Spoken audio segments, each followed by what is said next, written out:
ہمارے ملک کے تعلیمی نظام کا اندازہ آپ اس بات سے لگا لیں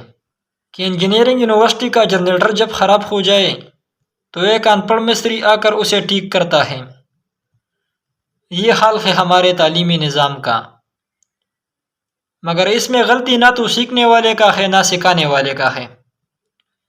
غلطی سارا سسٹم کا ہے جس میں ہمیں غیروں کی تاریخ پڑھایا جا رہا ہے کہ فلاں یہاں پیدا ہوا، یہاں یہ کیا، وہاں یہ کیا، یہاں پوت ہوا وہاں دفن ہے، ہمیں یہ پڑھایا جا رہا ہے۔ اور یہ تو کیا، ہمارے ساتھ ایک اور بڑا ظلم ہو رہا ہے۔ مثلا میں پٹھان ہوں، مجھے اردو میں تعلیم دی جا رہی ہے، میرا مادری زبان میرے نصاب میں نہیں ہے۔ تو پنجابی ہے، تجھے انگلش وغیرہ پڑھایا جا رہا ہے۔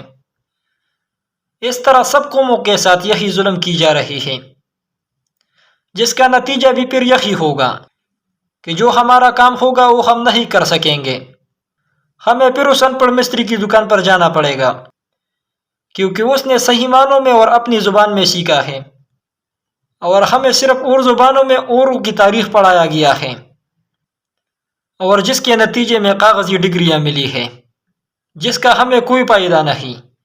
ہم سے وہ ان پڑھ مستری بہتر ہے